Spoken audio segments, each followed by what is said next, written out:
Good evening and welcome. तो आज का टॉपिक है रिमूविंग आइटम्स फ्रॉम डिक्शनरी। तो डिक्शनरी से हम आइटम कैसे रिमूव कर सकते हैं। और सेकंड टॉपिक है हम डिक्शनरी के ऊपर एक सैम्पल प्रोग्राम करेंगे that is based on quiz game. MCQ type का क्विज गेम बनाएंगे कंसोल बेस्ड। तो वहाँ पर कुछ क्वेश्चंस आएगा और उसका कुछ आंसर्स आएगा और यूज़र को उस आंसर्स में से कुछ एक करेक्ट आंसर को चूज़ करना पड़ेगा। तो एक simple dictionary based MCQ type quiz game. और उसके बाद है स्ट्रिंग फॉर्मेट फंक्शन। तो पहले हम डिक्शनरी का रिमूविंग आइटम से स्टार्ट करते हैं। तो पहले एक डिक्शनरी लेते थे से डी इक्वल्स टू से 10:100 and 20:200 and 30:300। और अब इस डिक्शनरी से आइटम को रिमूव करना पड़ेगा। तो रिमूव करने के लिए जो फंक्शंस है दैट इज टू फंक्शंस है फॉर रिमूविंग आइटम्स। ओके, दो फंक्शन है। पहला function is pop and number 2 is pop item. तो इस पॉप फंक्शन से हम जो आइटम को रिमूव कर सकते हैं, यहाँ पर हमको की देना होगा और वो जो की हम दे रहा हूँ उस की का जो करस्पॉन्डिंग वैल्यू है वो की वैल्यू पेयर को एक साथ रिमूव कर देगा। ओके, मतलब की देने से वो की वैल्यू पेयर दोनों एक साथ रिमूव होगा, मतलब आइटम रिमूव होगा। ओके, तो फॉर एग्जांपल हम ऐसा लिख रहा हूँ कि डी डॉट पॉप और इसके पैरामीटर में देना है की। ओके, तो सपोज यहाँ पर हम 30 दे रहे हूँ। तो ये 30 की का जो करस्पॉन्डिंग वैल्यू, ये दोनों की वैल्यू पेयर पूरा रिमूव हो जाएगा और बाकी जो की वैल्यू पेयर दोनों आइटम ये रह जाएगा। ओके, तो हम पॉप के ऊपर ये माउस रखता हूँ तो ये जो रिटर्न करता है वो वैल्यू रिटर्न करता है। ओके, एरो देकर ये VT दिखा रहा है, मतलब ये रिटर्न करता है वैल्यू। ओके, मतलब रिमूव करने के बाद अगर इस वैल्यू को लेकर हमको कुछ काम करना है तो ये भी हम कर सकता हूँ। मतलब ये रिमूव तो करेगा ही और उसके साथ साथ इसका वैल्यू को रिटर्न भी करेगा। मतलब रिमूव करने का टाइम में और उसके बाद भी अगर इस वैल्यू को लेकर, मतलब 30 का जो वैल्यू है अभी 300, इसको लेकर अगर कुछ काम करना है तो वो भी हम कर सकता हूँ। तो सिर्फ डी डॉट पॉप 30 लिखने से ये तो की वैल्यू पे रिमूव हो जाएगा और हम इसका रिटर्न वैल्यू किसी वेरिएबल में स्टोर कर भी सकता हूँ, नहीं भी कर सकता हूँ। अगर किया तो ऐसा लिखूंगा कि suppose x equal to d dot pop of 30। तो हम पहले इसका वैल्यू को दिखा देता हूँ। दैट इज हम ऐसा लिख सकता हूँ कि value popped equals two comma x। तो x में जाएगा 300 और ये साथ साथ ये आइटम रिमूव भी हो जाएगा। मतलब अगर इसके बाद हम फिर से डिक्शनरी को दिखाऊं तो वो दिखाएगा बाकी दोनों आइटम दैट इज 10:100 एंड 20:200। तो अब दिखाता हूँ कि क्या हुआ है। ये वैल्यू पॉप दिखा रहा है 300 एंड उसके बाद ये तो रिमूव हो गया और अब जो बच गया दैट इज बाकी दो item that is 10:100 and 20:200। Okay, तो इसका मतलब ये पॉप फंक्शन रिमूव भी करता है और जो की हम पास किया है उसका जो कॉरेस्पॉन्डिंग वैल्यू वो रिटर्न भी करता है। और अगर उस वैल्यू को लेकर हमको कुछ काम करना है तो वो भी हम कर सकता हूँ। तो उस रिटर्न वैल्यू को किसी वेरिएबल में स्टोर करके हम उसको लेकर कुछ काम भी कर सकता हूँ। और अगर उस रिटर्न वैल्यू को स्टोर नहीं किया तो कोई प्रॉब्लम नहीं है, तो हम ये हटा भी सकता हूँ। तो अब इसको भी कमेंट करना होगा। ओके, ये कमेंट कर दिया तो कोई प्रॉब्लम नहीं, ये जस्ट रिमूव हो जाएगा और बाकी जो दोनों आइटम वो दिखा देगा। ओके, दैट इज ये 30 और उसका वैल्यू रिमूव हो गया और बाकी दो आइटम यहाँ पर रह गया। ओके, तो ऐसा करके हम वैल्यू को पॉप करने के बाद हम दिखा भी सकता हूँ। तो ये डायरेक्टली हम ऐसे करके भी दिखा सकता हूँ, दैट इज यहाँ पर भी डायरेक्टली ऐसे लिख सकता हूँ that is value popped equals to d dot pop 30। और ऐसा करके हम बाकी जो आइटम्स वो भी रिमूव कर सकता हूँ। तो पॉप में यहाँ पर की बोलना पड़ेगा। ओके, सो 30 और यहाँ पर 20 और यहाँ पर से 10, तो 3 आइटम रिमूव हो जाएगा। ओके, तो पहले वैल्यू पॉप्ड 300 और उसके बाद value popped 200 and value popped 100। तो अभी डिक्शनरी एम्प्टी हो गया, और फिर से अगर पॉप करने का कोशिश की तो वो एरर देगा। ओके, तो मतलब अभी तो कोई की नहीं है, तो किसी भी की देने से ये अभी एरर आ जाएगा। फॉर एग्जांपल अभी एरर आ गया, दैट इज की एरर। ओके, तो पहला टाइम में अगर ऐसा कुछ की दे दिया जो डिक्शनरी में नहीं है तभी एरर आएगा। दैट इज फॉर एग्जांपल यहाँ पर भी अगर ऐसा कुछ की दिया जो कि यहाँ पर नहीं है, फॉर एग्जांपल 130, तो 130 की तो यहाँ पर नहीं है, तो इमीडिएटली यहाँ पर की एरर आएगा, दैट इज की एरर 130। ओके, तो ये प्रॉब्लम हम रिमूव भी कर सकता हूँ। फॉर एग्जांपल अगर यहाँ पर और भी एक पैरामीटर हम बोल सकता हूँ यहाँ पर, दैट इज से कॉमा देकर, फॉर एग्जांपल की नॉट फाउंड। ओके, तो यहाँ पर हम ऐसा भी बोल सकता हूँ। तो अगर ऐसा बोल दिया तो अब ये मैसेज आएगा, दैट इज की नॉट फाउंड। ओके, तो ये ऑप्शन भी है ये, लेकिन ये तो यहाँ पर कहीं पर लिखा नहीं है कि ये हम एक डिफ़ॉल्ट वैल्यू दे भी सकता हूँ। ओके, लेकिन ऐसा हम कर सकता हूँ। ओके, तो ये पॉप फंक्शन तो लिस्ट में भी था, लेकिन लिस्ट में ऐसा ऑप्शन हम दे नहीं सकता हूँ। तो ये फैसिलिटी सिर्फ डिक्शनरी में ही है। डिक्शनरी का जो पॉप फंक्शन, वहाँ पर हम ऐसा एक डिफ़ॉल्ट वैल्यू दे सकता हूँ। तो अगर ये की नहीं मिला तो वो डिफ़ॉल्ट वैल्यू को दिखाएगा। दैट मीन्स यहाँ पर हम जो चाहे मैसेज दे सकता हूँ, वही मैसेज जो प्रिंट करेगा अगर ये की नहीं है तो। ओके, तो अब कुछ एरर नहीं आएगा। तो अगर ऐसा डिफ़ॉल्ट वैल्यू बोल दिया तब कोई एरर नहीं आएगा, तो यही इसका एडवांटेज है। लेकिन अगर ये डिफ़ॉल्ट वैल्यू नहीं दे रहा हूँ तब एरर आ जाएगा, अगर ये की नहीं है तो अब ये एरर आ जाएगा, दैट इज़ की एरर। लेकिन अगर हमने डिफ़ॉल्ट वैल्यू बोल दिया तो अब कोई एरर नहीं आएगा, ये मैसेज अभी दिखा देगा, दैट इज़ की नॉट फाउंड। ओके, तो हम ये डिफ़ॉल्ट वैल्यू को यूज़ कर सकता हूँ, तब कोई एरर नहीं आएगा। और अगर की है तो उसका वैल्यू को दिखाएगा।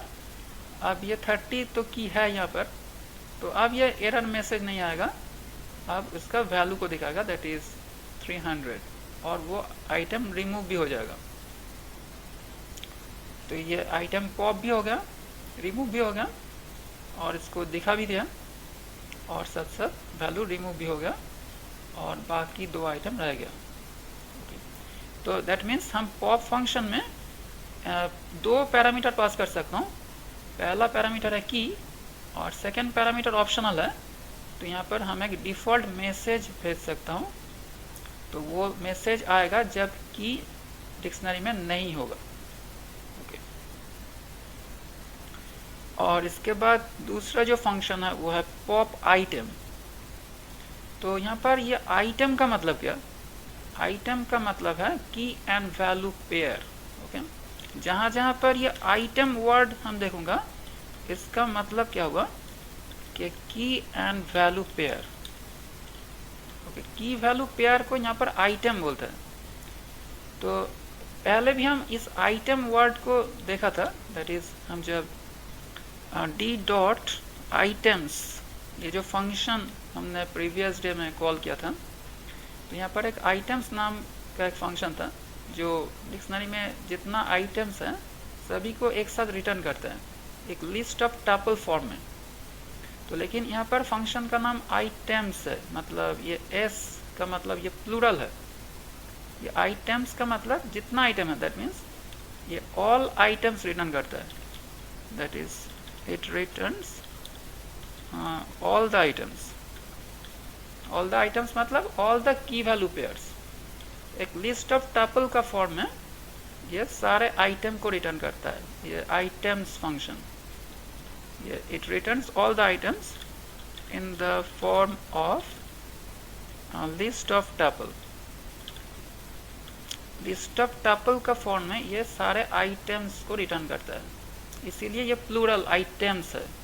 लेकिन यहाँ पर आइटम्स नहीं है, यहाँ पर है पॉप आइटम, यहाँ पर कोई एस नहीं है। इसका मतलब यह क्या रिटर्न करता है, सिर्फ एक ही आइटम रिटर्न करता है। Okay, that is it returns only one item, सिर्फ एक ही आइटम रिटर्न करता है, इसीलिए पॉप आइटम है। तो इसका मतलब ये की वैल्यू पेयर रिटर्न करता है, लेकिन एक ही की वैल्यू पेयर रिटर्न करता है। तो अब क्वेश्चन है कि कौन सा की वैल्यू पेयर को रिटर्न करेगा। यहाँ पर तो 3 की वैल्यू पेयर है, मतलब 3 आइटम है, तो वो कौन सा आइटम को रिटर्न करेगा, पहला और मिडल और लास्ट। तो इसका आंसर है हमेशा वो लास्ट टू फर्स्ट जाता है, रिवर्स ऑर्डर में। दैट मीन्स इसका जो ऑर्डर है वो है ऑर्डर ऑफ रिमूवल, जो है ऑर्डर ऑफ रिमूवल, यह है LIFO। Okay, that means last in first out, last in first out, मतलब लास्ट में जो आइटम है वो पहले रिमूव होगा। ओके, लास्ट में जो आइटम है वो पहले रिमूव होगा, last in first out. That means last में है 30:300, तो यही पहले रिमूव होगा, और उसके बाद 20:200, और उसके बाद 10:100। ओके, तो अब हम d.pop के जगह हम देखूंगा कि d.pop आइटम।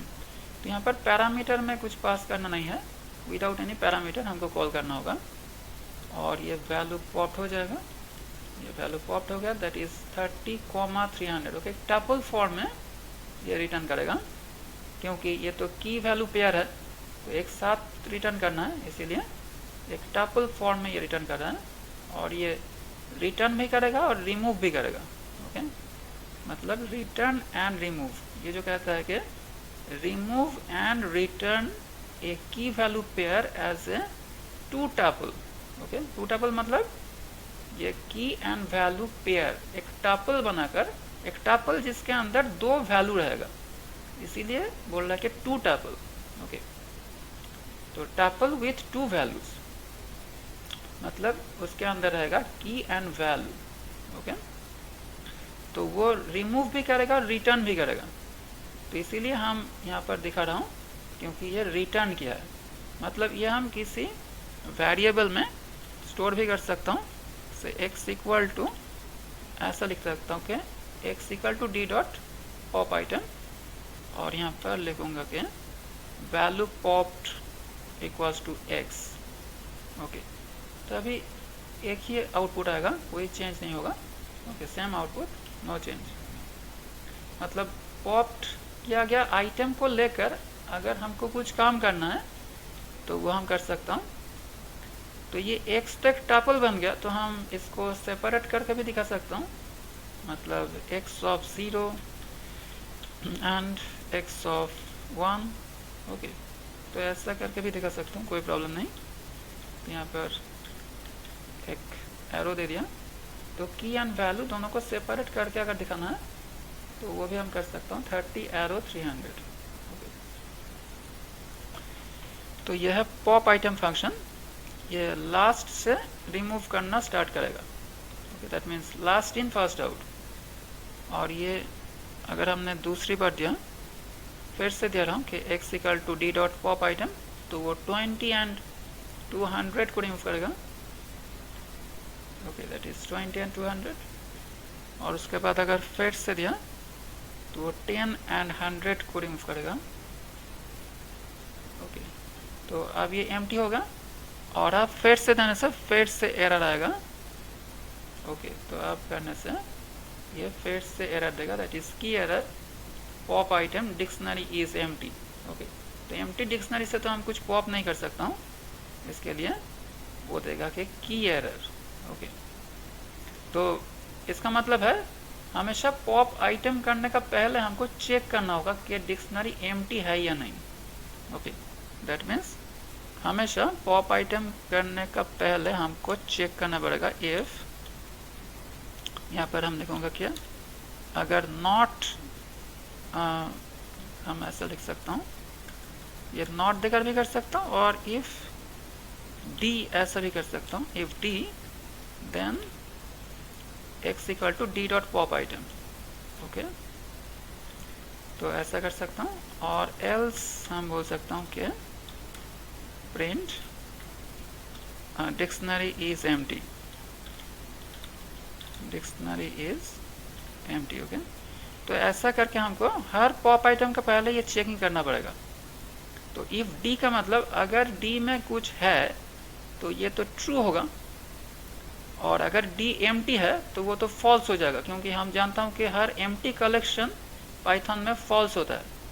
तो अगर डी में कुछ नहीं है तो वो फॉल्स रिटर्न करेगा, और इफ कंडीशन फॉल्स हो जाएगा और कंट्रोल जाएगा एल्स में, और वो दिखाएगा कि डिक्शनरी इज एम्प्टी। और अगर डी में कुछ है तो ये कंडीशन ट्रू होगा और वो आइटम पॉप हो जाएगा। तो अभी तो डिक्शनरी में कुछ नहीं है, तो मतलब ये कंडीशन अभी फॉल्स हो जाएगा और वो दिखाएगा कि डिक्शनरी इज एम्प्टी। ओके, तो अब दिखा दिया कि डिक्शनरी इज एम्प्टी। तो ऐसा करके हमको हर पॉप आइटम और पॉप के भी पहले हमको चेक करना पड़ेगा कि ये डिक्शनरी एम्प्टी है या नहीं। ओके, तो ये दोनों फंक्शन है, जो फंक्शन से हम डिक्शनरी में से हम आइटम को रिमूव कर सकता हूँ using pop and pop item. तो पॉप एंड पॉप आइटम का डिफरेंस क्या है? पॉप में हमको की भेजना पड़ेगा और वो उस की का जो करस्पॉन्डिंग वैल्यू, पूरा की वैल्यू पेयर पूरा आइटम को ही रिमूव करेगा, हमको भेजना पड़ेगा की। ओके, तो उस की का करस्पॉन्डिंग वैल्यू को रिमूव करेगा। ओके, और पॉप आइटम में कुछ पैरामीटर नहीं देना है, वो रिमूव करता है लास्ट इन फर्स्ट आउट इस ऑर्डर में। ओके, तो यही है दोनों का डिफरेंस। एक फंक्शन में की भेजना पड़ेगा और सेकंड फंक्शन में कुछ पैरामीटर देना नहीं पड़ेगा, यही डिफरेंस है। और दोनों फंक्शन ही वैल्यू को रिटर्न भी करता है, रिमूव भी करता है। ओके, तो अब डेल से भी हम आइटम को रिमूव कर सकता हूँ, तो क्योंकि हम जानता हूँ कि डेल से हम कुछ भी रिमूव कर सकता हूँ, एनी ऑब्जेक्ट हम रिमूव कर सकता हूँ यूजिंग डेल। तो डेल से पूरा डिक्शनरी को भी रिमूव कर सकता हूँ और एक आइटम को भी रिमूव कर सकता हूँ। मतलब अगर एक आइटम को रिमूव करना है तो हमको डिक्शनरी का नाम और स्क्वायर ब्रैकेट में उसका की देना पड़ेगा। फॉर एग्जांपल से डेल डी ऑफ 20, तो अब सिर्फ 20 एंड 200 रिमूव हो जाएगा और इसके बाद बाकी दो आइटम रह जाएगा, दैट इज प्रिंटिंग। ओके, तो ये 20 एंड 200 रिमूव हो गया। ओके, तो ऐसा करके हम इंडिविजुअली एक कॉमा देकर ऐसा भी लिख सकता हूँ कि D20 and D10 and comma D30। Okay, तो ये तीनों आइटम ऐसा करके भी रिमूव कर सकता हूँ।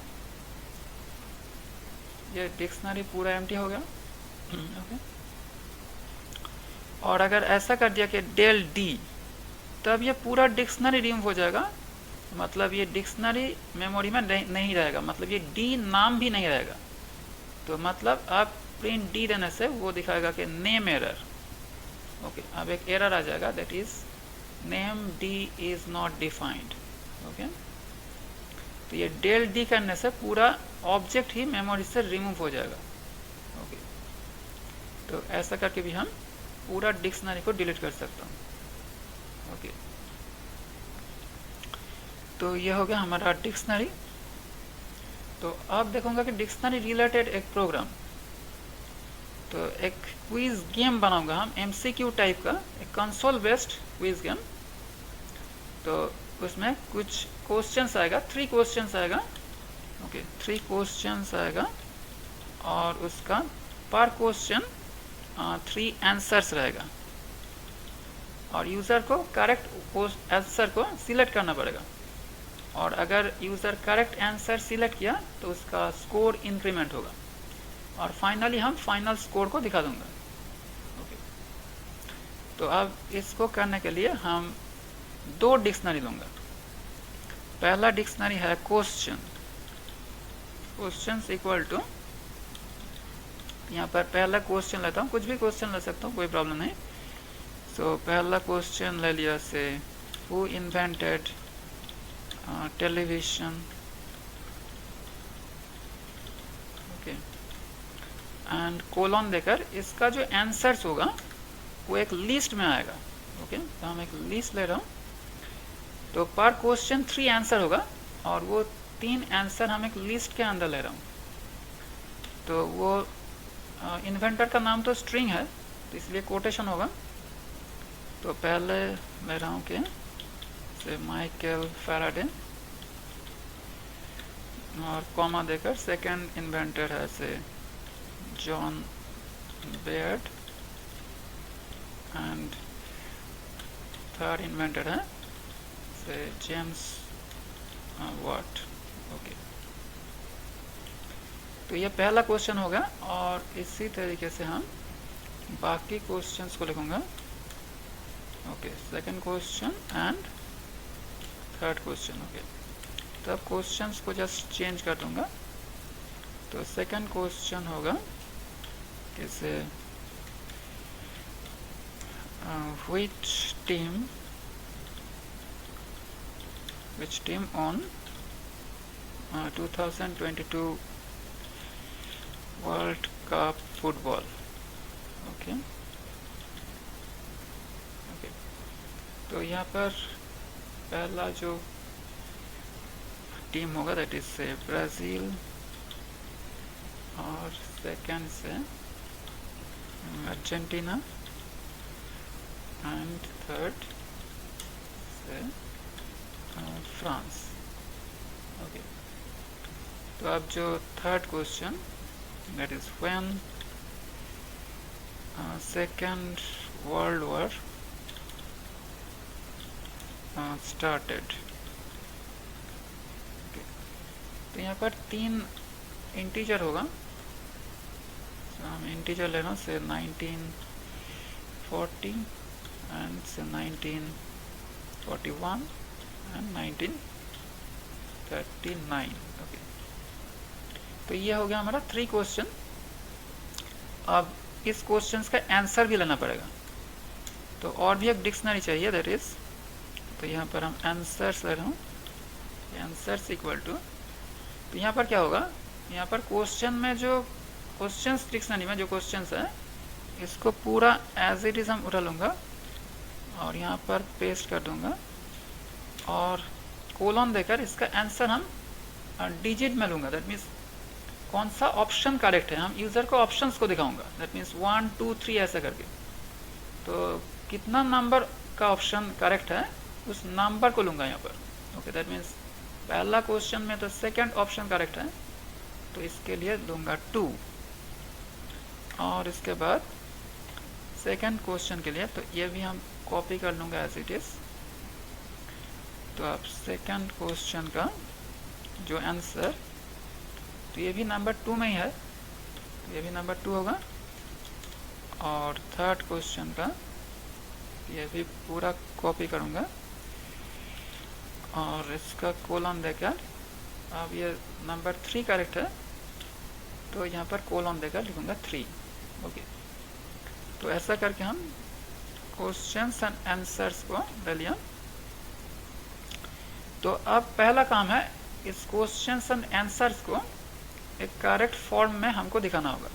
ओके, दैट मीन्स हमको ऐसा दिखाना होगा कि पहले क्वेश्चंस आएगा, दैट मीन्स से हु इन्वेंटेड टेलीविजन, यहाँ पर ऐसा क्वेश्चन आएगा और ये नंबर 1 में रहेगा पहला जो आंसर और नंबर 2 में सेकंड आंसर एंड नंबर 3 में थर्ड आंसर। ओके, तो ऐसा फॉर्मेट में वो दिखाते रहेगा।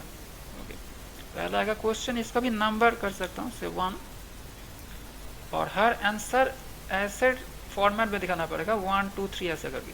ओके, और दूसरा क्वेश्चन भी यहाँ पर ऐसे आएगा, दैट इज ये जो which team on the world cup, तो ये भी नंबर 2 में आएगा ऐसा करके और इसका भी आंसर 1 2 3 करके ऐसे आएगा। ओके, तो अब हर क्वेश्चन के बाद यूज़र को हम आंसर को एंट्री करने के लिए बोलेंगे, तो हम बाद में कर रहा हूँ। तो पहले हमारा काम है ऐसा फॉर्मेट में क्वेश्चंस एंड आंसर को दिखाना होगा। ओके, तो ये हम कैसे करूँगा, तो हम एक फॉर लूप चलाता हूँ, that is for I in questions और कोलन देकर प्रिंट आई। तो पहले हम आई करता हूँ, तो आई करने से क्या आएगा, ये क्वेश्चंस आएगा, मतलब ये तो की है। तो हम तो जानता हूँ कि डिक्शनरी को इटरेट करने से आई में की आता है, तो अब वही आएगा। तो ये सारे की को दिखा दिया। तो अब वैल्यू को दिखाने के लिए हमको लिखना पड़ेगा क्वेश्चंस ऑफ आई। तो अगर हमने यहाँ पर नीचे का लाइन में ऐसे कर दिया प्रिंट क्वेश्चंस ऑफ आई, तो क्वेश्चंस के साथ साथ आंसर भी दिखाएगा, लेकिन ये ऐसा लिस्ट फॉर्मेट में दिखा दिया। लेकिन ऐसा तो हम नहीं करूँगा, हमको तो ऐसा फॉर्मेट चाहिए। ओके, तो ये फॉर्मेट तो नहीं आ रहा, तो आप क्वेश्चन का नंबर भी देना होगा और आंसर का भी नंबर देना होगा। तो पहले तो ये नीचे लाइन में प्रिंट करना होगा, हर सेपरेट लाइन में आंसर को प्रिंट करना होगा। तो इसके लिए हमको एक लूप चलाना पड़ेगा, दैट इज फिर से चला रहा हूँ कि फॉर जे इन। तो जे इन किसको चलाऊंगा ना, क्वेश्चंस ऑफ आई को चलाऊंगा। ओके, तो आंसर्स तो है क्वेश्चंस ऑफ आई में। ओके, मतलब वैल्यू में है, दैट इज क्वेश्चंस ऑफ आई। आप प्रिंट करूंगा इस जे को, तब ये आंसर्स नीचे आ जाएगा। ओके, तो आप क्वेश्चंस एंड आंसर सभी नीचे आ गया। ओके, तब ये क्वेश्चन का नीचे में एक अंडरलाइन दे दूंगा, तब ये देखने में अच्छा होगा, दैट इज प्रिंट एंड एक अंडरलाइन कर दिया। ओके, तब ये क्वेश्चंस के नीचे एक अंडरलाइन आ जाएगा और हर 3 क्वेश्चन 3 आंसर के बाद एक गैप आएगा। ओके, एक एक्स्ट्रा गैप देने से ये अच्छा लगेगा, दैट इज ये अंदर वाला फॉर लूप खत्म होने के बाद हम यहाँ पर एक प्रिंट ब्लैंक लाइन प्रिंट कर दूंगा। ओके, तब ये हर 3 आंसर के बाद एक ब्लैंक लाइन प्रिंट हो जाएगा। ओके, तो अब करना होगा कि हर क्वेश्चन का एक नंबर देना होगा और हर आंसर का भी नंबर देना होगा। तो इसके लिए यह हम अगर मैनुअली करना चाहता हूँ तो हमको तो एक वेरिएबल लेना पड़ेगा, तो वो भी कम कर सकता हूँ। तो हम ये अंदर वाला लूप में जाने का पहले एक वेरिएबल ले सकता हूँ से c=1 और ये प्रिंट j करने का पहले हम c को वैल्यू को दिखाऊंगा। ओके, और हर आंसर को दिखाने के बाद हम c=c+1 कर दूंगा। तो ये भी हम कर सकता हूँ और ये हो जाने के बाद हम इस नया लाइन को प्रिंट कर दूंगा। ओके, तो अब ये 1 2 3 आ गया। ओके, हर आंसर के पहले 1 2 3 आ गया। ओके, तो ये तो मैनुअली हो गया, लेकिन हम मैनुअली नहीं करूँगा, तो ये हम ऑटोमेटिक करना चाहता हूँ। तो अगर ये हम ऑटोमेटिक करना चाहता हूँ तो हम ये जो लिस्ट क्वेश्चंस ऑफ आई लेकर हम काम कर रहा हूँ, इसको हम एन्यूमरेट कर दूंगा। ओके, तो हम इसको एन्यूमरेट कर दूंगा, दैट इज हम एन्यूमरेट फंक्शन को कॉल करूंगा। ओके, तो एन्यूमरेट क्या करता है, एन्यूमरेट एक लिस्ट का और हर इटरेबल का इंडेक्स और उसका आइटम को सेपरेट करके रिटर्न करता है। ओके, एक टपल का फॉर्म में रिटर्न करता है। ओके, तो हम एन्यूमरेट करके ये फॉर लूप को चला दिया। तो अगर हम यहाँ पर प्रिंट जे करूँ तो अब पहले दिखा रहा हूँ कि ये क्या दिखा रहा है, ये 0 Michael Faraday, 1 John Bayer, 2 James Ward. Okay, हर लिस्ट के लिए ऐसा करके दिखा रहा है। ओके, तो मतलब हमको इंडेक्स भी मिल गया और आइटम भी मिल गया। तो पहले इंडेक्स और उसके बाद आइटम को दिखा रहा है। तो अब हमको अच्छी फॉर्मेट में दिखाना पड़ेगा और ये 0 1 2 3 तो हमको नहीं चाहिए, हमको चाहिए 1 2 3। तो इसीलिए हम ये फॉर लूप का हेडर लाइन में हम इसको ब्रेक कर दूंगा, इसको फॉर j कॉमा k कर दिया और हम j कॉमा k ऐसा करके दिखाऊंगा। तो ये इंडेक्स j में स्टोर हो जाएगा और ये जो आइटम, हर आइटम स्टोर होगा k में। ओके, तो इस टपल को हम पहले ही सेपरेट कर दिया, तो अब ये टपल फॉर्म में नहीं आएगा, ऐसा सेपरेट फॉर्म में आ जाएगा। ओके, तो अब ये 0 1 2 3 हो गया, तो लेकिन हमको तो 1 2 3 चाहिए, तो इसीलिए सैम्पल हम j+1 कर दूंगा, तभी ये 1 2 3 हो जाएगा। ओके, तो अब ये हो गया 1 2 3। तो यहाँ पर हम ब्रैकेट भी दे सकता हूँ, तो यहाँ पर हम एक कॉमा देकर यहाँ पर एक ब्रैकेट दे दिया। ओके, तो अब नंबर के बाद एक ब्रैकेट भी आ जाएगा। ओके, ऐसा करके, और ये क्वेश्चंस के लिए भी एक नंबर देना पड़ेगा, तो ये हमको मैनुअली करना पड़ेगा। तो इसका पहले हम एक वेरिएबल ले लेता हूँ, c = 1, और क्वेश्चन का पहले दे दिया कि c, i। ओके, और एक सेपरेटर देता हूँ, सेप इक्वल्स टू एक स्पेस और ब्रैकेट भी दे सकता हूँ, सेप इक्वल टू ब्रैकेट। ओके, तो अब हर क्वेश्चन के लिए भी ये नंबर आ गया, लेकिन सभी 1 हो गया, तो c को इंक्रीमेंट करना होगा, दैट इज लास्ट में c = c+1। ओके, तो अब ये नंबर भी इंक्रीमेंट हो जाएगा, ये 1 2 3 हो गया। ओके, तो अब ये फॉर्मेट परफेक्ट हो गया, कोई प्रॉब्लम नहीं है। तो अब हमारा जो नेक्स्ट काम है, दैट इज यूजर को एंट्री करना होगा। Okay, that means her question को दिखाने के बाद हमको यूजर को एंटर करना होगा। ओके, तो दैट मीन्स हर क्वेश्चन तो यहाँ पर खत्म हो रहा है, तो अब इसके बाद हमको दिखाना पड़ेगा, दैट इज इनपुट, यहाँ पर एंटर योर आंसर। ओके, यहाँ पर enter your answer. Okay, user entry करेगा नंबर में, तो दैट मीन्स इसको इंटीजर में कन्वर्ट करना होगा, that is int of this. तो ये हम स्टोर करूंगा से ans, इस वेरिएबल में हम स्टोर कर रहा हूँ। ओके, तो पहले दिखा रहा हूँ कि ये परफेक्ट आ रहा है या नहीं।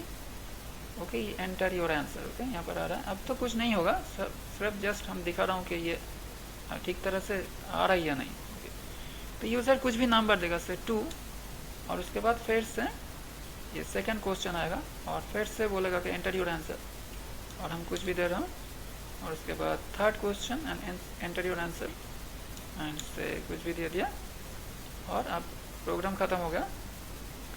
तो ये आंसर को दिखाने के बाद हम दिखाऊंगा कि ये आंसर करेक्ट हुआ है या नहीं। ओके, मतलब आंसर करेक्ट है और रॉन्ग है, इसको दिखाऊंगा, और अगर आंसर करेक्ट है तो स्कोर को इंक्रीमेंट करना होगा, मतलब हमको एक और भी एक वेरिएबल लेना पड़ेगा, दैट इज कॉल्ड से स्कोर।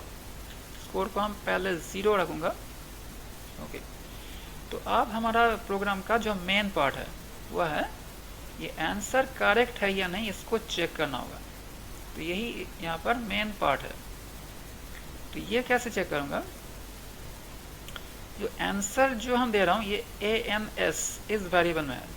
ओके, मतलब यूजर नंबर दिया है 1 2 3 ऐसा करके, तो ये किसका आंसर है, तो अभी जो क्वेश्चन हम दिखा रहा हूँ उसका आंसर है, मतलब आई का आंसर है, आई में क्वेश्चन है, उस आई का आंसर है ये ans। ओके, मतलब अगर एक डिक्शनरी के फॉर्मेट में इसको इमेजिन करूँ, तो अगर आंसर एक डिक्शनरी है, आंसर्स तो एक डिक्शनरी है, आंसर्स में ऐसा होगा कि ये क्वेश्चन है आई और कोलन देकर आंसर है ans। ओके, ऐसा होगा हमारा डिक्शनरी। ओके, तो यही हमने यहाँ पर रखा है, ये जो आंसर्स नाम का डिक्शनरी हमने जो यूज़ किया है, यहाँ पर यही किया है कि पहले क्वेश्चन और कोलन देकर उसका answer. Okay, that means number में है। तो अभी ऐसा ही होगा कि आई होगा क्वेश्चन एंड ans उसका आंसर। ओके, आइदर 1 और 2 और 3। तो हमको वही चेक करना है कि आई का आंसर ये ans है या नहीं।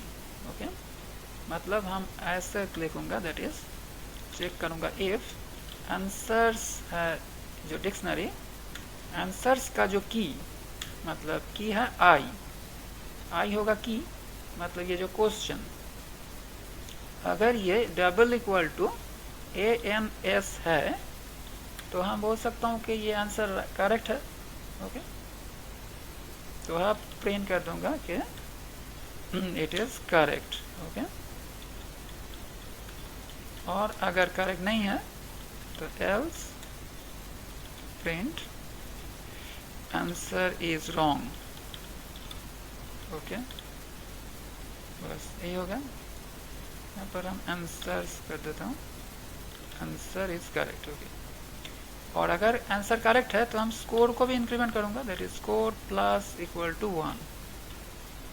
ओके, तो अब फाइनली मैं ये फॉर लूप खत्म होने के बाद हम स्कोर को दिखा दूंगा, दैट इज फाइनली हम प्रिंट कर दूंगा कि फाइनली फाइनल स्कोर इज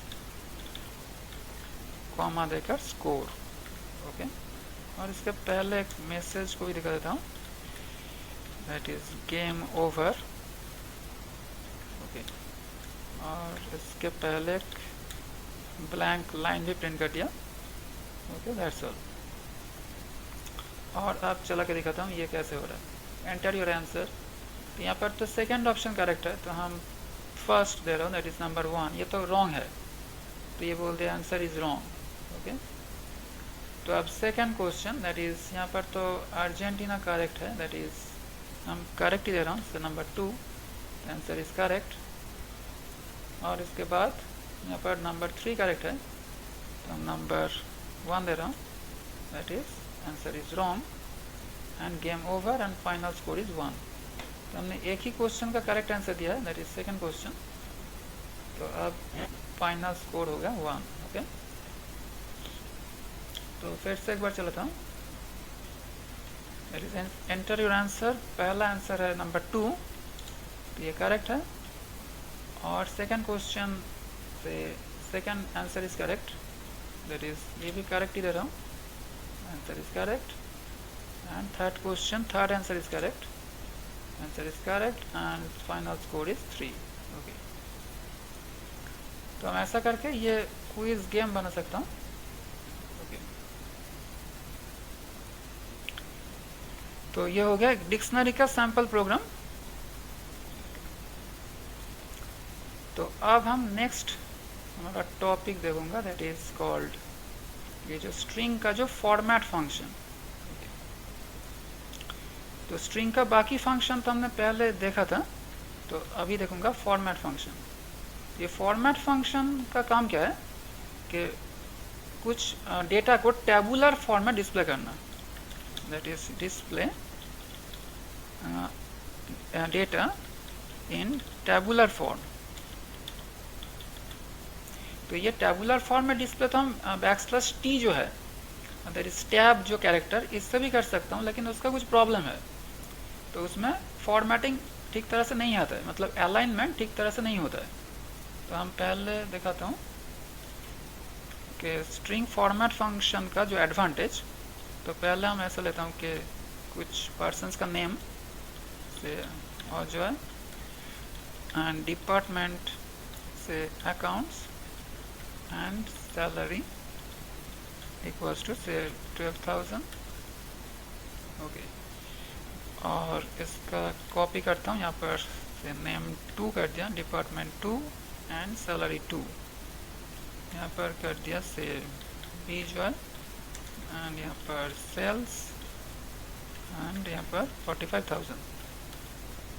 तो अब हम प्रिंट करके ऐसे दिखा रहा हूँ कि पहले हेडिंग को दिखा रहा हूँ से नेम, तो यहाँ पर \t देना होगा, दैट इज से \t एंड डिपार्टमेंट, और इसके बाद \t एंड इसके बाद सैलरी।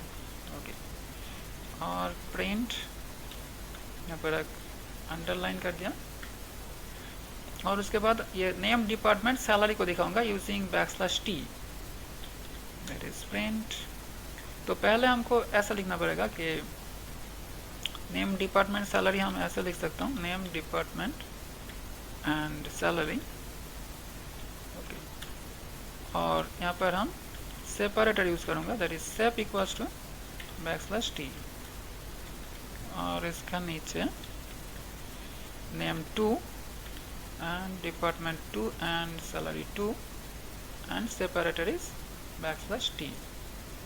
ओके, तो अभी तो कोई प्रॉब्लम नहीं, क्योंकि सभी नेम, डिपार्टमेंट एंड सैलरी का जो विड्थ, ये जो कॉलम है ये सभी कॉलम के अंडर में ही है, तो इसीलिए कोई प्रॉब्लम नहीं है। तो अब हम क्या करता हूँ कि ये नाम को थोड़ा सा इंक्रीज कर देता हूँ, तो ऐसा कर दिया कि विजय कुमार सेन। तो अब देखता हूँ क्या हुआ।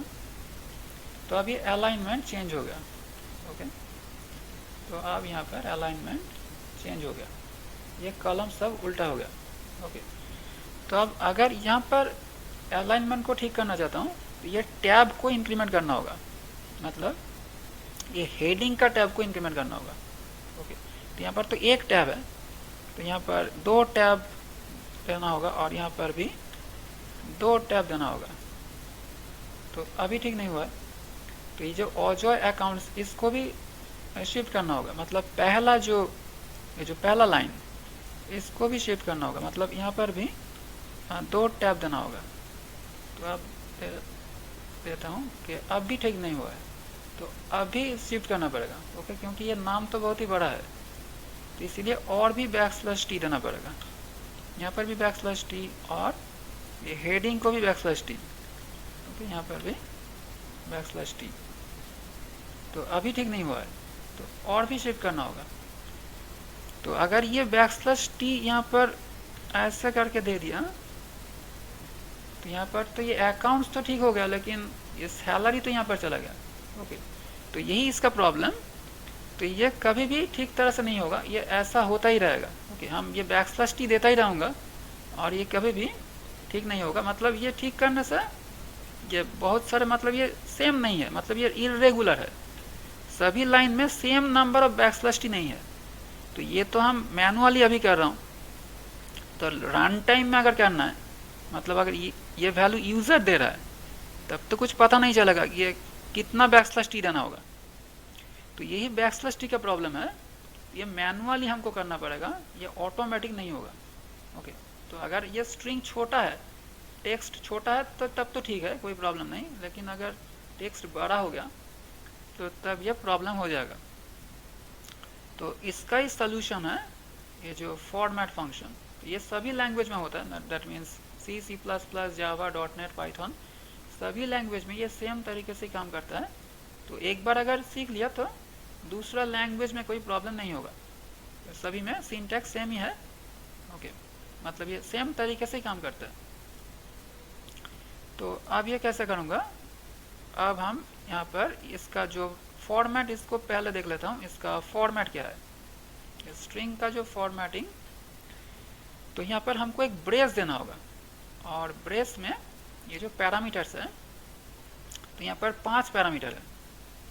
तो ये 5 पैरामीटर को हम 2 कैटेगरी में डिवाइड किया है, ये 2 कैटेगरी कोलॉन से सेपरेट कर रहा हूँ। ओके, ये कोलॉन का लेफ्ट साइड में एक पैरामीटर है और राइट साइड में 4 पैरामीटर है।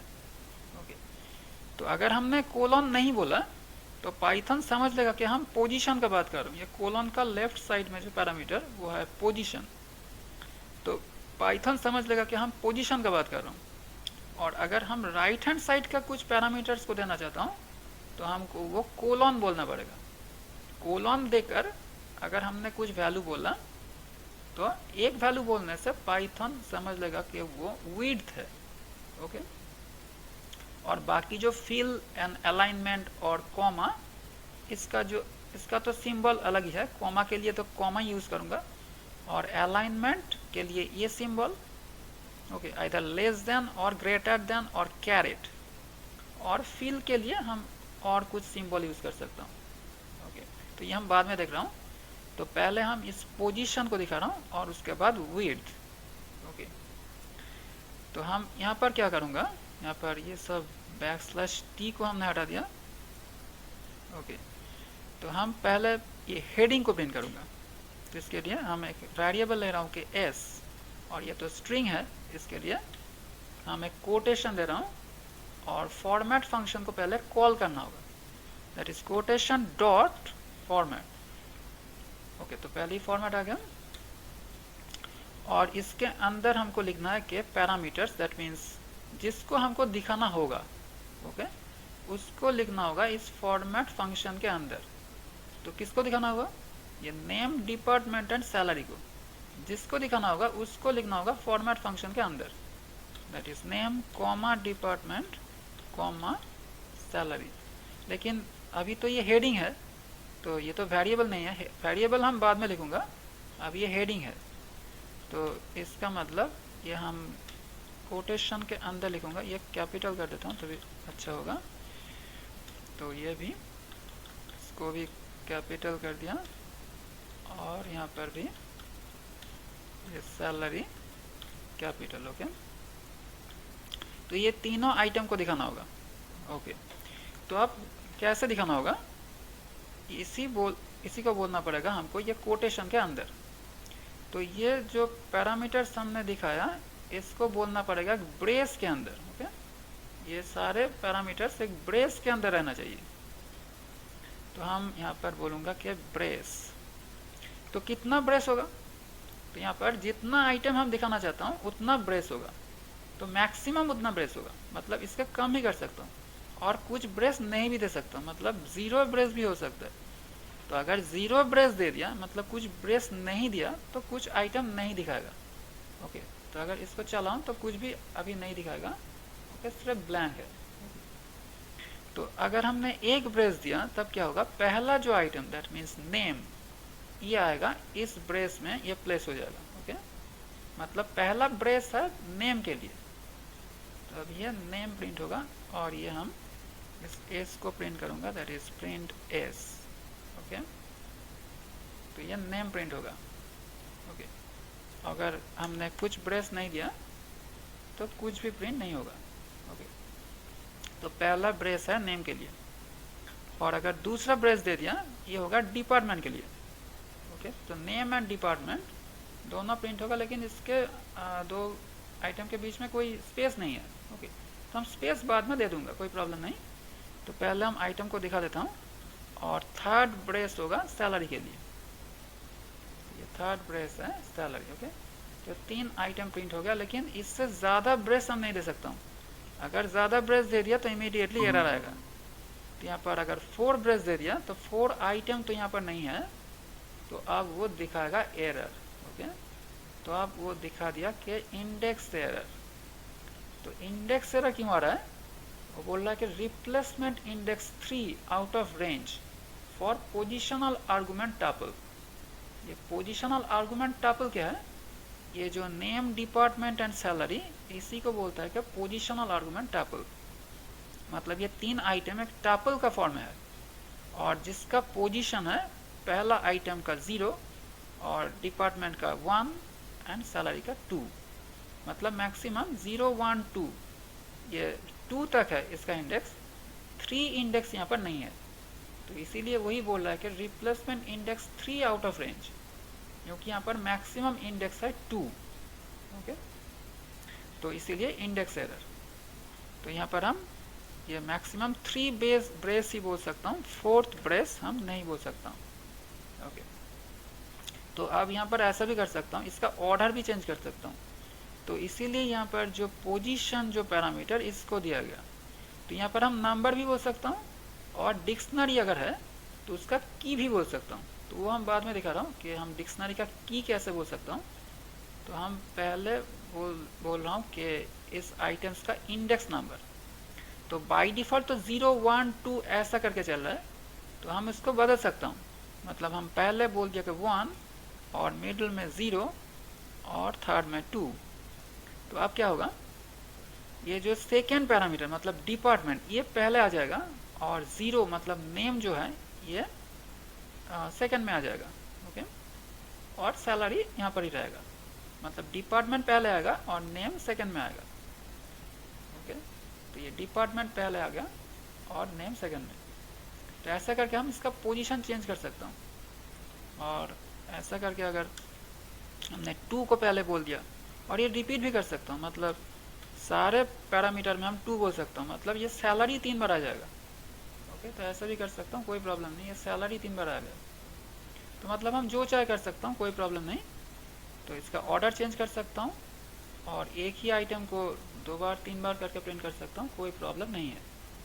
ओके, तो लेकिन एक बात याद रखना होगा कि अगर हमने यहाँ पर पोजीशन बोल रहा हूँ तो सभी ब्रेस में देना होगा पोजीशन। ओके, मतलब हम ऐसा नहीं कर सकता हूँ कि दो ब्रेस में पोजीशन बोल दिया और एक ब्रेस को खाली छोड़ दिया। ओके, ऐसा हम नहीं कर सकता हूँ। ऐसा अगर कर दिया तो इमीडिएटली फिर से एरर आएगा। तो फिर से एरर आ गया, that is value error. Okay, तो can not switch from manual field specification to automatic field numbering. Okay, वो बोल रहा है कि can not switch from manual field specification to automatic field numbering. मतलब हम पहले इस पोजीशन को मैनुअल कर दिया, मतलब हमने स्पेसिफाई किया और मिडिल को पाइथन के लिए छोड़ दिया कि वो ऑटोमेटिक करे। तो ये पाइथन नहीं कर सकता। तो manual and automatic Python mix नहीं कर सकता। अगर मैनुअल करना है तो सभी को मैनुअल करना है, और अगर ऑटोमेटिक करना है तो सभी को ऑटोमेटिक करना है। तो मैनुअल एंड ऑटोमेटिक मिक्स नहीं कर सकता हूँ, इसीलिए ऐसा एरर। ओके, मतलब अगर पोजीशन बोलना है तो सभी में बोलना है, अगर नहीं बोलना तो किसी में भी नहीं बोलना है। ओके, तो मतलब अगर एम्प्टी रखना है तो सभी को एम्प्टी रखना है, और अगर बोलना है तो सभी में बोलना होगा। कुछ ना कुछ नंबर देना ही होगा, और मैक्सिमम नंबर यहाँ पर 2 है। ओके, मतलब हम 0 1 2 मैक्सिमम 2 तक बोल सकता हूँ, 3 नहीं बोल सकता हूँ। ओके, मतलब यह 0 1 और यहाँ पर अगर 3 बोल दिया तो फिर से एरर आएगा, क्योंकि 3 इंडेक्स यहाँ पर नहीं है। तो फिर से इंडेक्स एरर आ जाएगा कि replacement index 3 out of range. Okay, तो ऐसे करके इस रूल को याद करके हम पोजीशन यहाँ पर बोल सकता हूँ। तो हम अभी पोजीशन नहीं बोल रहा हूँ, जिस ऑर्डर में है उसी ऑर्डर में हम प्रिंट करूँगा, that is name department and salary. Okay, तो अब होगा ये पोजीशन। तो अभी हमको जो ज़रूरत है वो है विड्थ। ओके, यही हमारा सबसे ज़रूरत है। तो अगर विड्थ को बोलना है तो ये कोलन देना मैंडेटरी है। तो अगर कोलन नहीं दिया तो पाइथन क्या समझ लेगा कि हम पोजीशन का बात कर रहा हूँ। ओके, तो ये विड्थ हम थोड़ा इंक्रीज कर दूंगा, दैट इज हम ऐसा दूंगा कि कोलन से बोल दिया कि 10। तो अगर हमने कोलन के राइट साइड में जो बोल रहा हूँ अभी, दैट इज विड्थ, यह हम सभी ब्रेस के अंदर दे भी सकता हूँ, नहीं भी दे सकता हूँ। मतलब पहला ब्रेस में कोलन 10 दिया, इसका ये मतलब नहीं है कि बाकी जो 2 ब्रेस उसके अंदर भी ये विड्थ बोलना पड़ेगा। हम बाकी 2 ब्रेस खाली भी छोड़ सकता हूँ, कोई प्रॉब्लम नहीं। जो रूल पहला दिखा है वो पोजीशन के लिए, विड्थ के लिए नहीं है। तो ये विड्थ हम सभी ब्रेस में बोल भी सकता हूँ, नहीं भी बोल सकता हूँ, कोई प्रॉब्लम नहीं। तो अगर बोला तो पहला जो पैरामीटर इसका विड्थ होगा 10। तो अब दिखाता हूँ कि विड्थ का मतलब क्या है। तो अभी दिख रहा हूँ कि ये स्पेस हो गया, और अगर सेकेंड ब्रेस के अंदर भी हमने कोलन 10 बोल दिया तो डिपार्टमेंट के बाद भी ये स्पेस आ जाएगा। ओके, तो अब थर्ड ब्रेस में भी बोल सकता हूँ, कोई प्रॉब्लम नहीं। देखिए थर्ड ब्रेस में अभी बोलने का ज़रूरत नहीं, तो हम बोल भी सकता हूँ, दैट इज कोलन 10। तो यहाँ पर और भी एक स्पेस आएगा। ओके, ये स्पेस आ गया, लेकिन अभी हमको समझ नहीं आ रहा है कि ये स्पेस कहाँ पर है, क्योंकि ये सैलरी लेफ्ट अलाइंड है। ये जो characters by default left aligned होता है, तो इसीलिए यहाँ पर ये क्लियरली हम समझ नहीं पा रहा हूँ कि यहाँ पर स्पेस कहाँ पर है। तो पहले हम ये जो ओरिजिनल जो आइटम इसको प्रिंट करके दिखाता हूँ, ये स्पेस कैसे हो रहा है। ओके, तो हम फिर से ये एस को लूँगा और इसका नीचे प्रिंट करूँगा, दैट इज अब इस फॉर्मेट में हम एक्चुअल वेरिएबल को बोलूँगा। दैट मीन्स पहले होगा नेम, उसके बाद डिपार्टमेंट और उसके बाद सैलरी। ओके, तो ये यहाँ पर एक ही बात याद रखना होगा कि ये विड्थ, ये हेडिंग एंड जो वेरिएबल सभी के लिए सेम लूँगा। ओके, तभी अलाइनमेंट करेक्ट होगा। ओके, तो अब इसको दिखाता हूँ कि क्या होगा। तो अभी परफेक्ट हुआ है, सभी कुछ ठीक है। तो लेकिन सैलरी तो लेफ्ट अलाइंड है, क्योंकि ये तो कैरेक्टर है। तो आइदर सैलरी को राइट अलाइन करना होगा इसको सेम अलाइन करने के लिए, और ये जो नंबर है इसको लेफ्ट अलाइन करना होगा। तो नंबर तो हम जनरली राइट अलाइन ही रखता हूँ, ये कैरेक्टर को हमको राइट साइड में भेजना है। तो इसको राइट अलाइन करने के लिए हमको जो अलाइनमेंट का जो सिंबल है, दैट इज लेफ्ट अलाइनमेंट के लिए लेफ्ट एरो, और राइट अलाइनमेंट के लिए राइट एरो, और सेंटर के लिए कैरेक्ट। ओके, ये कैरेट है सेंटर।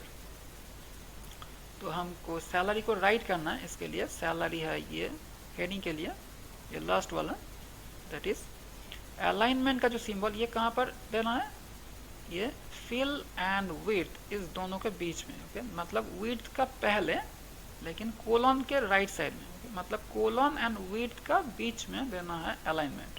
ओके मतलब यहाँ पर कोलन एंड नंबर ये जो 10 इसका बीच में देना है ग्रेटर देन। ओके तो अब ये सैलरी हो जाएगा राइट अलाइंड।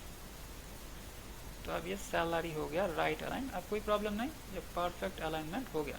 ओके तो अब ये जो नेम 2 डिपार्टमेंट 2 सैलरी 2 जो है इसको भी हम कर दूंगा, इसको भी हम कॉपी कर दूंगा और यहाँ पर name 2 department 2 and salary 2। Okay तो अब ये हो जाएगा। ओके लेकिन यहाँ पर ये जो विजय कुमार सेन ये तो नाम जो नेम तो बहुत बड़ा है इसीलिए यहाँ पर प्रॉब्लम हो गया। तो अब इसको ठीक करने के लिए कुछ भी नहीं, हमको जस्ट ये नेम का जो विड्थ ये बड़ा कर देना होगा, दैट इज कर दिया 30। तो सभी के लिए विड्थ हम 30 कर दूंगा, दैट इज फॉर 30। ओके अब कोई प्रॉब्लम नहीं, ये सिर्फ एक नंबर को चेंज करने से सब कुछ ठीक हो गया। ओके पहले जो हम देख रहा था कि /t तो कितना /t देना है इसका, ये तो कंफ्यूजन था, लेकिन यहाँ पर कोई कंफ्यूजन की बात नहीं, सभी परफेक्ट हो गया। तो जस्ट ये अंडरलाइन को थोड़ा सा इंक्रीमेंट कर देना है।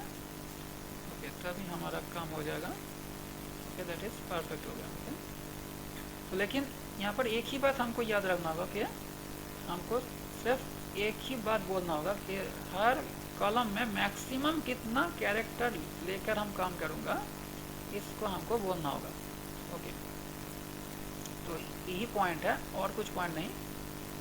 तो आप दिखाता हूँ कि ये विड्थ जो हमने ले रहा हूँ इसका मतलब क्या है।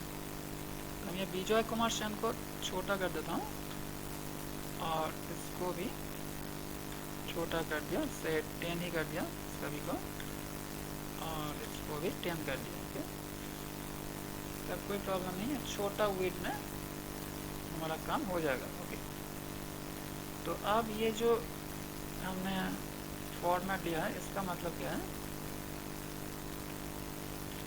यहाँ पर हमने ऐसा लिया है। तो सपोज ये हमारा मॉनिटर है।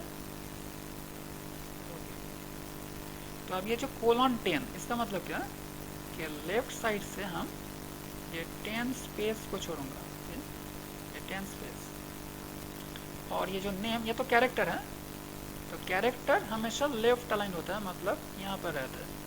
ओके मतलब ये नेम, लेकिन नेम के लिए विड्थ रहेगा 10, मतलब 10 स्पेस का एक गैप रहेगा। ओके तो अब ये यहाँ पर एक लाइन देता हूँ। ओके यहाँ पर और इसके बाद है डिपार्टमेंट। डिपार्टमेंट के लिए भी हमने 10 स्पेस छोड़ा है, मतलब इसके लिए भी 10 स्पेस होगा ऐसा करके। तो इसके लिए भी 10 स्पेस, और यहाँ पर रहेगा डिपार्टमेंट। ओके अब जो सैलरी के लिए 10 स्पेस है, तो मतलब ये तो राइट अलाइंड है, तो ये अगर लेफ्ट अलाइंड होता तो यहाँ से ही शुरू होगा। तो हम यहाँ पर भी ऐसा कर दिया, और सैलरी के लिए भी 10 स्पेस रहेगा ऐसा करके। ओके यहाँ पर भी 10 स्पेस, लेकिन सैलरी को अभी हमने राइट अलाइन कर दिया, तो सैलरी यहाँ पर होगा, दैट इज यहाँ पर होगा सैलरी। ओके यहाँ पर होगा सैलरी। तो अब यहाँ पर हमने इसको बाउंड्री कर दिया। और जो बाकी जो सैलरी वेरिएबल वो भी तो राइट अलाइन ही होगा। यहाँ पर हमने जो लिखा कि 12,000 ऐसा कुछ, ये भी राइट अलाइन होगा, और बाकी जो सैलरी सभी राइट अलाइन ही होगा। 45,000 ये भी सब राइट अलाइन होगा। ओके मतलब अभी नेम एंड डिपार्टमेंट ये दोनों हेडिंग के बीच में कितना कैरेक्टर है, तो ये टोटल है 10 विड्थ, और 10 के अंदर में नेम में है 4 कैरेक्टर, मतलब ये नेम एंड डिपार्टमेंट के बीच में कितना स्पेस होगा, ये जो स्पेस ये कितना स्पेस होगा, दैट इज 4 माइनस ये 10 माइनस 4, ओके, दैट मीन्स ये जो स्पेस होगा that is 10 minus 4, that means 6 space का गैप होगा, ओके। और डिपार्टमेंट एंड सैलरी के बीच में कितना गैप होगा, तो डिपार्टमेंट के लिए भी ये जो स्पेस दैट इज यहाँ से यहाँ तक ये जो है दैट इज ये 10 minus 4, that is 10 minus 4 equals to 6। और ये यहाँ पर भी सैलरी तो राइट अलाइंड है, तो सैलरी में यहाँ पर 6 कैरेक्टर है, सैलरी में 6 कैरेक्टर और ये 12,000 में 5 कैरेक्टर्स है, ओके। तो सैलरी के लिए यहाँ पर जो पहला लाइन यहाँ पर जो गैप होगा दैट इज ये जो गैप ये होगा 10 minus 6, okay, that means 4, okay. तो मतलब टोटल 6 प्लस 4 10 का गैप होगा डिपार्टमेंट एंड सैलरी जो पहला हेडिंग के लिए। और बाकी जो नंबर्स वहाँ पर तो 5 कैरेक्टर्स है, तो 10 माइनस 5 तो 5 होगा, तो 6 प्लस 5 11 स्पेस का गैप होगा बाकी दो नंबर के लिए, ओके। तो यही यहाँ पर लॉजिक है। तो इसको याद करके हम स्पेस को डिसाइड करूँगा कि हर कॉलम के लिए कितना स्पेस देना होगा, ओके। तो ऐसा स्पेस देने से हमारा अलाइनमेंट करेक्ट हो जाएगा। तो हमको सिर्फ एक ही बात को याद रखना है कि हर कॉलम में मैक्सिमम कितना कैरेक्टर को दिखाना होगा, उतना ही स्पेस हम यहाँ पर दे दूंगा, तभी अलाइनमेंट ठीक हो जाएगा, ओके। तो हम इसको बड़ा भी कर सकता हूँ, कोई प्रॉब्लम नहीं, इसको 30 भी कर सकता हूँ। तो सभी पहला आर्गूमेंट के लिए 30 कर देना होगा, तो ये स्पेस बड़ा हो जाएगा, कोई प्रॉब्लम नहीं। तो पहले बड़ा करके रखूँगा, तो अगर नाम किसी का बड़ा है तो यहाँ पर ये इंक्लूड हो जाएगा, ओके। तो किसी का नाम अगर चेंज कर दिया, जैसे विजय कुमार कर दिया, तो ये इसके अंदर आ जाएगा, कोई चेंज करना नहीं पड़ेगा, ओके। तो ये हमने तो मैनुअली किया है, ये नेम डिपार्टमेंट सैलरी ये तो हमने मैनुअली एंट्री किया है, लेकिन हम तो ऐसा मैनुअली एंट्री नहीं करूँगा, ये तो हम यूज़र के पास से दूंगा। तो हम अभी दिखा रहा हूँ कि यूज़र के पास से लेकर हम कैसे दिखाऊंगा, ओके। तो हम इसको हटा दिया सब कुछ। तो हम एक इनफाइनाइट वाइल लूप चलाऊंगा, that is called while true, और इसके अंदर लूँगा से नेम इक्वल्स टू इनपुट और एंटर नेम, और इसके बाद से डिपार्टमेंट इक्वल्स टू इनपुट और एंटर डिपार्टमेंट, और सैलरी इक्वल्स टू इनपुट और एंटर सैलरी। तो ये हम इंटीजर में कन्वर्ट कर दूंगा, ओके, ऐसा। तो अब ये क्या करूँगा, ये पहले एक लिस्ट ले लूँगा, ओके, एम्प्टी लिस्ट लूँगा, और ये जो नेम डिपार्टमेंट सैलरी ये हम एक डिक्शनरी के अंदर स्टोर कर दूँगा, से डी दिया, और इसके अंदर जाएगा नेम, नेम होगा की, और ये नेम वेरिएबल होगा इसका वैल्यू, और कॉमा देकर डिपार्टमेंट होगा इसका की, एंड एक्चुअल जो डिपार्टमेंट वेरिएबल वो होगा इसका वैल्यू, और इसके बाद सैलरी होगा इसका की, और एक्चुअल सैलरी होगा इसका वैल्यू। अब डिक्शनरी के अंदर ये स्टोर कर दिया, और उसके बाद हम इस लिस्ट में ये डिक्शनरी को अपेंड कर दूंगा, that is L dot append of D, okay. तो यूज़र जितने बार ये नेम डिपार्टमेंट सैलरी को देगा, पहले हम डिक्शनरी में एंट्री करूँगा, और उसके बाद इस डिक्शनरी को लिस्ट में अपेंड कर दूंगा, दैट मीन्स ये लिस्ट बन जाएगा एक लिस्ट ऑफ डिक्शनरी, ओके। तो अब इसके बाद हम यूज़र को पूछूंगा कि यूज़र ये फिर से एंट्री करना चाहते या नहीं, क्योंकि ये तो एक इनफाइनाइट लूप चल रहा है। तो हम एक यूज़र को क्वेश्चन करूँगा कि want to continue, and yes और नो, तो यहाँ पर ये हम एक वेरिएबल के अंदर स्टोर कर दिया से ANS। तो हम यूज़र को पूछूंगा कि ये कंटिन्यू करना चाहते या नहीं, तो अगर ये answer double equals to no है तो हम यहाँ से ब्रेक कर दूंगा। Okay, that's all. तो अब ये व्हाइल लूप से निकलने के बाद हम इस जो लिस्ट ऑफ डिक्शनरी इसको हम फॉर लूप से चलाऊंगा, that is for I in L, और हर इटरेशन में आई में एक डिक्शनरी आएगा। ओके, क्योंकि ये तो लिस्ट ऑफ डिक्शनरी है तो मतलब ये आई एक डिक्शनरी होगा। तो अब ये पूरा जो प्रिंट ये हम फॉर लूप के अंदर दे दूंगा, और ये नेम 2 तो नहीं चाहिए हमको, तो ये जो हेडिंग ये बाहर रहेगा क्योंकि ये तो रिपीट नहीं होगा, तो ये हेडिंग रहेगा बाहर, और हम सिर्फ वेरिएबल को दिखाऊंगा फॉर लूप के अंदर। ओके, तो ये प्रिंट भी बाहर रहेगा, यहाँ पर रहेगा। ओके, तो अब सिर्फ ये नेम डिपार्टमेंट सैलरी, तो नेम डिपार्टमेंट सैलरी तो हम ऐसे नहीं लिख सकता हूँ, तो हमको ये तो एल के अंदर है। ओके, मतलब अभी तो आई में चला गया डिक्शनरी, तो अब ऐसा लिख सकता हूँ कि आई ऑफ नेम और कॉमा देकर आई ऑफ डिपार्टमेंट एंड कॉमा देकर आई ऑफ सैलरी, क्योंकि आई डिक्शनरी है और आई ऑफ नेम का मतलब एक्चुअल जो नेम वैल्यू, और आई ऑफ डिपार्टमेंट का मतलब एक्चुअल डिपार्टमेंट वैल्यू, और आई ऑफ सैलरी का मतलब एक्चुअल सैलरी वैल्यू। ओके, तो अब ये हम ये सभी को 10 ही कर दिया और हम प्रिंट केस करके इसको दिखा दूंगा। ओके, अब चलाता हूँ, एंटर नेम से ऑर्डर, एंटर डिपार्टमेंट से सेल्स और सैलरी 1000। तो अब वांट टू कंटिन्यू से यस, एंटर नेम फिर से पूछ रहा है, तो डी जो है स्पेलिंग गलत होगा। ओके, तो डिपार्टमेंट है से अकाउंट्स और सैलरी से 45,000, want to continue say no. तो अब ये दिखा दिया कि ये नेम डिपार्टमेंट हेडिंग थोड़ा सा बड़ा होगा, इसको भी 10 करना होगा। ओके, इसको फिर से चला रहा हूँ, एंटर नेम से प्रोदीप और डिपार्टमेंट से sales, salary 34,000, continue yes, name से Deepak, department finance, salary 56,000, continue no. तो अब ये दिखा दिया परफेक्ट अलाइनमेंट।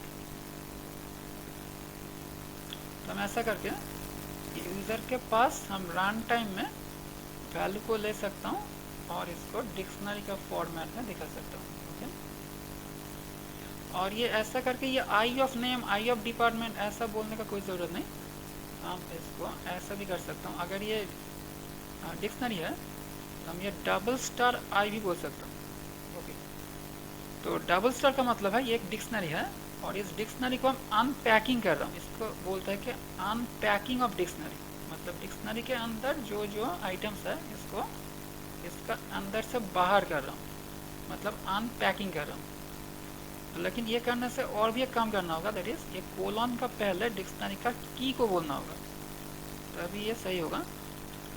तो नेम कोलन 10 और department colon 10 and salary colon 10। Okay, तो ये काम हमको करना पड़ेगा, बार बार ये I of name, I of department ऐसा बोलने का ज़रूरत नहीं है।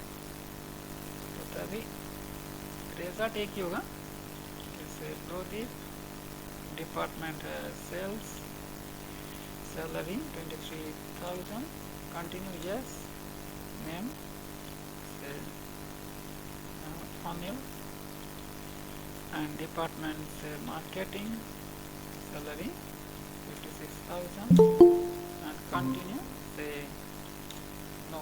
ओके, तो अभी हो गया कि नेम डिपार्टमेंट सैलरी। ओके, तो ऐसा करके भी हम दिखा सकते हैं। तो ये हो गया हमारा डिक्शनरी और उसका रिलेटेड फंक्शंस।